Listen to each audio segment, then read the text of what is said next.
नमो नमः मेरे प्यारे बच्चों, कैसे हो आप सब? सभी स्वस्थ हो? बहुत अच्छी बात है, सभी को स्वस्थ रहना भी चाहिए और अपने स्वास्थ्य के साथ साथ अपनी पढ़ाई का भी विशेष ध्यान रखना चाहिए। मैं Sunita Sharma, Mac Vision Abhilash World School की तरफ से आपकी हिंदी विषय की अध्यापिका। आज की हमारी हिंदी विषय की कक्षा में मैं आप सभी का स्वागत करती हूँ।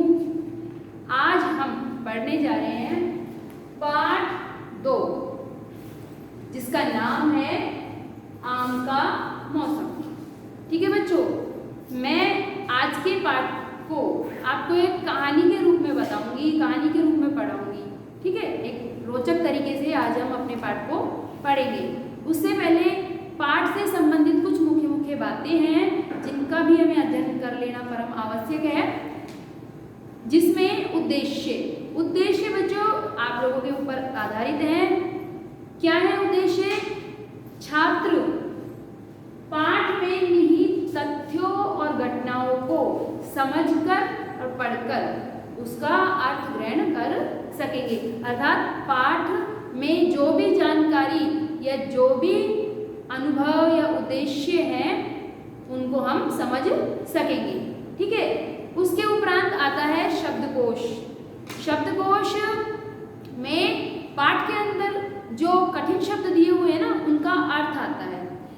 यदि अगर हम उन शब्दों के अर्थों को नहीं पढ़ेंगे या हमें उन शब्दों के अर्थों का ज्ञान नहीं होगा, तो जब हम पाठ पढ़ेंगे ना तो हम उन शब्दों को समझ ही नहीं पाएंगे कि पाठ में इनका क्या मतलब है। ठीक है, आइए शब्दकोश। खरी का अर्थ है सच्ची। लालसा का अर्थ है इच्छा। निश्चित का अर्थ है चिंता मुक्त या बेफिक्र। ओछा छोटा। सठियाना 60 साल का हो जाना। जैसे कि हम आपस में वार्ता करते हैं, बातचीत करते हैं, या हमारे घर के बड़े भी आपस में बातचीत करते हैं, तो मजाक में एक शब्द निकलता है उनके मुंह से, सठियाना। अरे ये तो सठिया गया, तो उसका अर्थ होता है 60 साल का हो जाना, अर्थात बहकी बातें करना या पागलों वाली बातें करना। ठीक है। देह का अर्थ है शरीर, दम, शक्ति, सिलसिला, क्रम। ठीक है, तो बच्चों ये शब्दकोश थे जिनका अर्थ मैंने आप लोगों को बता दिया। आप लोगों को भी अच्छी तरीके से पढ़ने हैं। उसके उपरांत जैसे हमें पता है हमारे पाठ का नाम है आम का मौसम, उसी के साथ हमें ये भी पता होना चाहिए कि हमारा जो ये पाठ है वो किस लेखक की रचना है, किस लेखक के द्वारा यह लिखा गया है या रचा गया है। तो हमारे लेखक का नाम हमने लेखक परिचय में लिखा है। लेखक परिचय में लेखक से संबंधित कुछ मुख्य बातें मैंने यहाँ पर अंकित की है।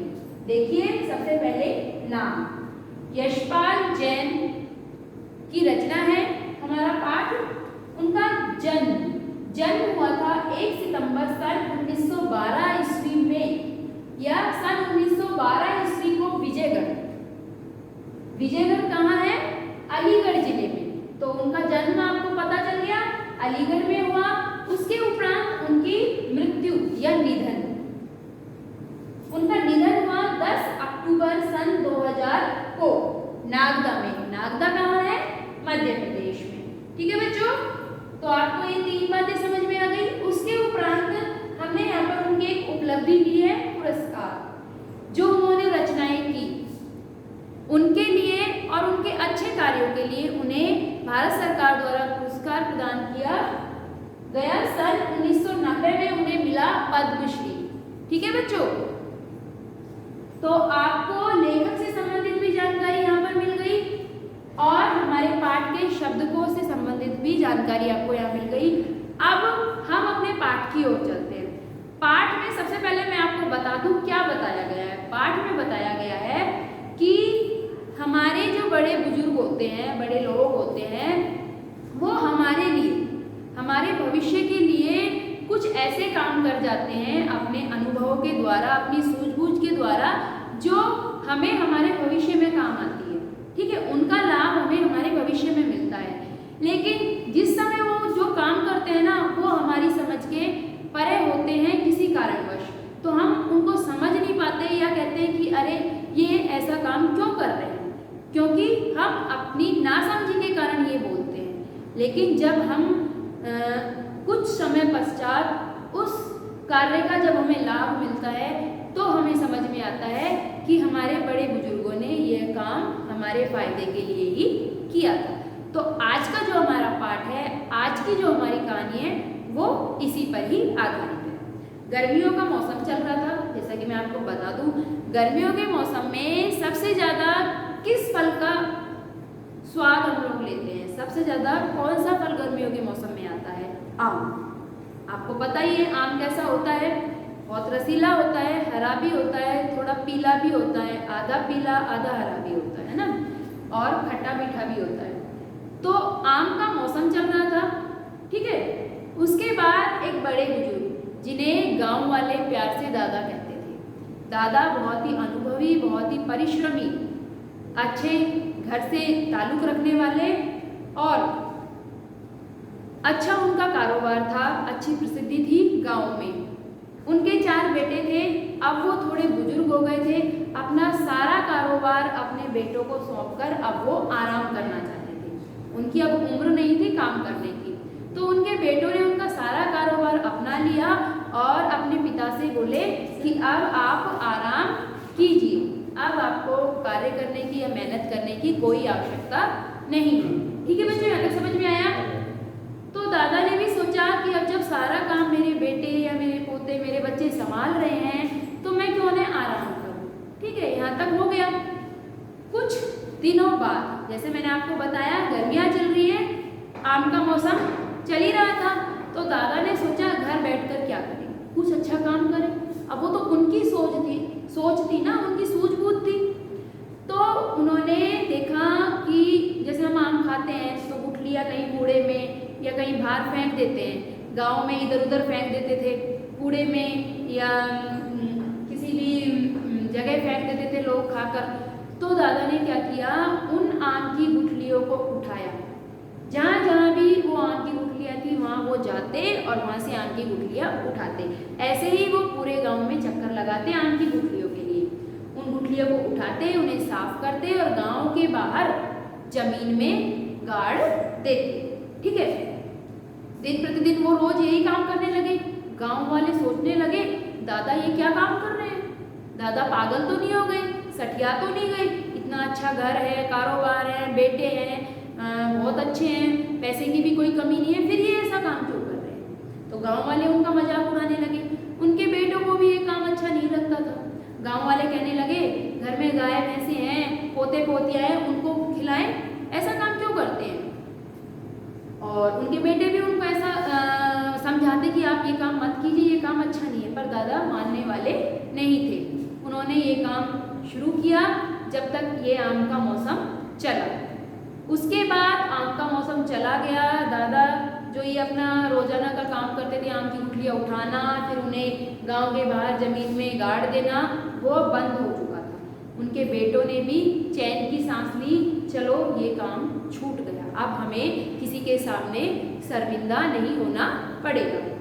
तो बच्चों, अब ये तो आम की गुठलियाँ तो नहीं उठाते थे दादा, लेकिन जो अब उनका क्या काम शुरू हुआ, उनका काम शुरू हुआ, जो उन्होंने आम की गुठलियाँ दाबी थी ना, गाड़ी थी जमीन में, अब वहाँ जाते, घर से या गांव से कूड़ा करकट उठाते, खाद जिसे हम बोलते हैं, है ना, वो उठाते और घर से पानी भर के ले जाते और उन जहाँ पे उन्होंने जहाँ आम की गुठलियाँ गाड़ी थी वहाँ पर उसको डाल देते, कि वहाँ पानी भी डालते और खाद भी डालते।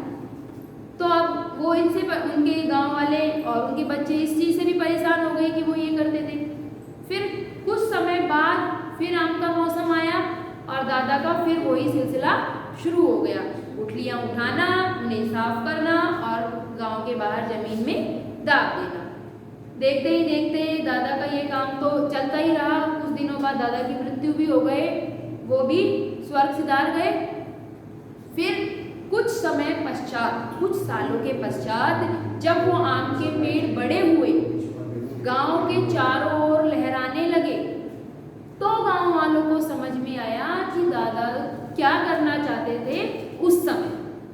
जब आम के पेड़ बड़े हुए, एक समय के बाद तो पौधा बड़ा होता ही है, हम बीज बोते हैं, फिर वो इतना बड़ा, फिर इतना बड़ा, फिर इतना बड़ा, फिर वो एक पेड़ का रूप धारण कर लेता है। पेड़ के बाद अगर फल का पेड़ लगाया है तो वो फल ही देंगे। तो दादा